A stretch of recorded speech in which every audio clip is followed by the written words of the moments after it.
PD news editor Virendra Tiwari. इसमें पहुंचा हूं नैमिष चक्रतीर्थ पर। यहाँ पर 84,000 ऋषि मुनियों की तपस्या लिए और यहाँ पर चक्रतीर्थ बना हुआ है। यहाँ पर जो है बहुत दूर दूर से आते हैं।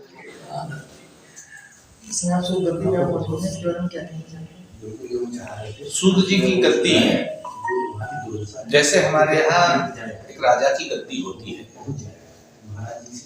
जैसे प्रधानमंत्री की एक गद्दी होती है। जो जिस वस्तु का चाहक होता है उस बुद्धि को देखकर उसको आनंद आता है।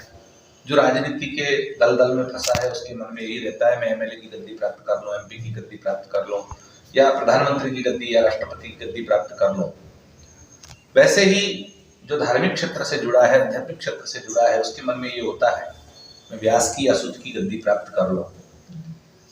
तो जो आनंद आप लोगों को या जनता को प्रधानमंत्री की गद्दी देखकर होता है, वो आनंद, वो रोमांच हम सूत जी की गद्दी और व्यास जी की गद्दी को देखकर प्राप्त कर रहे हैं।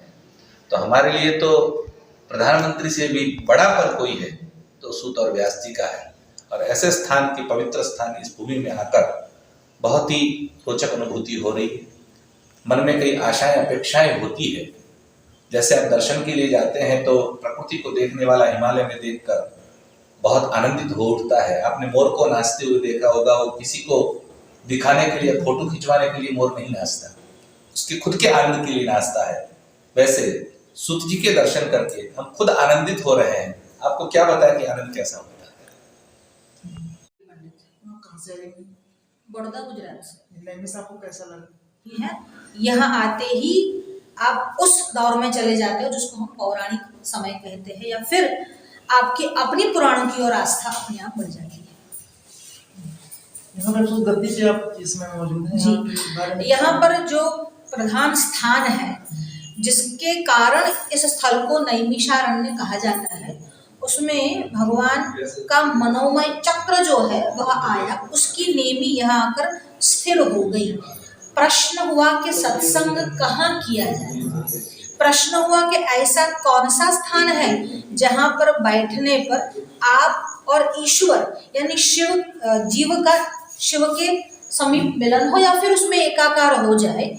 जब ऐसा प्रश्न हुआ तब मनोमय चक्र छोड़ा गया जिसकी नींव यहाँ पर आकर रुक गई। आप सभी जानते हैं, इसीलिए यह नैमिष तीर्थ बना और अरण्य में होने के कारण यही नैमिषारण्य है।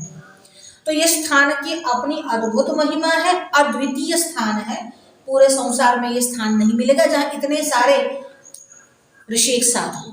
दूसरा स्थान जो यहाँ महत्वपूर्ण है वह सूत जी की गद्दी है। इसलिए सूत जी की गद्दी है क्योंकि सूत जी ने शौनक आदि ऋषियों को पुराणों की कथाओं को सुनाया। अभी सूत जी जो है वह पुराणकार है और ये शौनक कौन है? तो शौनक ऋग्वेदी ब्राह्मण है, ऋग्वेद के ज्ञाता है। हमारे यहाँ जो क्रम है, प्रमाणों का क्रम है, उसमें वेद जो है वो सर्वोपरि है। वेद प्रणहितो धर्मो यधर्मस्तद विपर्ययः। वेद जो है उसका प्रामाण्य सबसे ऊपर है, वो स्वतः प्रमाण है। उसके पीछे इतिहास है, उसके पीछे पुराण है।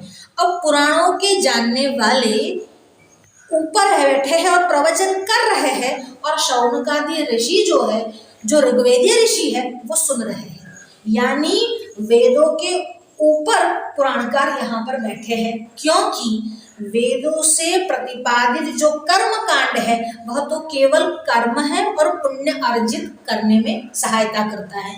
पर उससे भी अधिक जो बीच का समय है, जब यज्ञ कार्य पूर्ण हुआ और बीच में ज्ञान सत्र की जिज्ञासा हुई, तब सूत जी का आगमन होता है नैमिषारण्य में। और सूत जी को प्रणाम करके शौनक आदि ऋषि, शुनक के जो पुत्र है शौनक है और वह कुलपति है, और उनके लिए भगवान वेदव्यास ने शब्द प्रयोग किया है कुशलः शौनको ब्रवीत। वह कुशल है, वह जानते हैं कि समय का उपयोग कैसे होना चाहिए, और वह प्रश्न कर रहे हैं सूत जी को।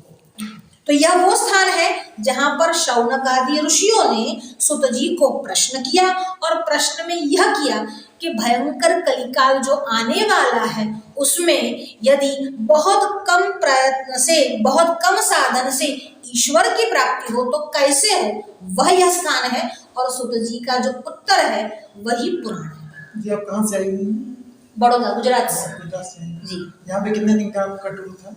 हम 3 दिवस यहाँ पर रुके।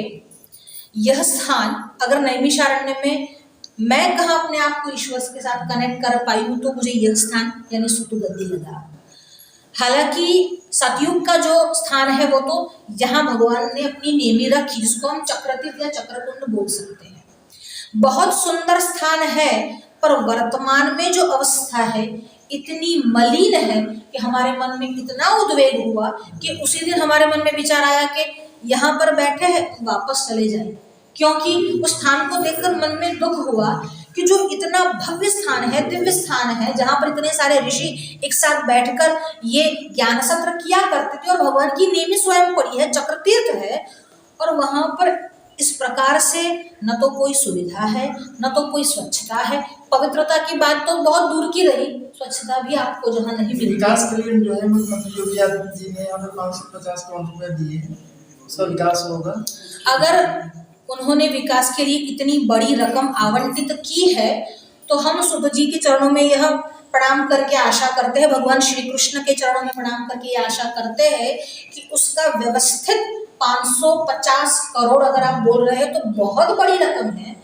अगर उस केवल लाख भी इतने होते तो चक्रतीर्थ शुद्ध हो जाता। तो अगर इतनी बड़ी रकम आवंटित हुई है तो हमें भगवान की कृपा मिल जाए, और हम अधिकारियों से ऐसी आशा रखते हैं, और हिंदुवादी सरकार अगर है तो वो चक्रतीर्थ को वापस व चक्रतीर्थ बना के दिखा दे। आपने भी इसके पहली बार आए हैं? हम नैमिषारण्य में पहली बार आए हैं। आगे कोई क्या कार्यक्रम है आपका यहाँ पर? हम कथा के आयोजन के लिए एक विचार कर रहे थे, मूल तो दर्शन हेतु हम यहाँ आए हैं। यह वह भूमि है जिससे हर किसी ब्राह्मण की आजीविका चलती है।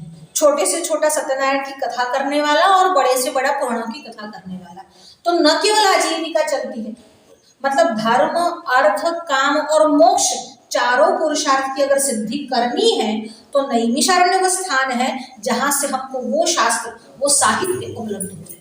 क्या नाम है? डॉक्टर गार्गी पंडित।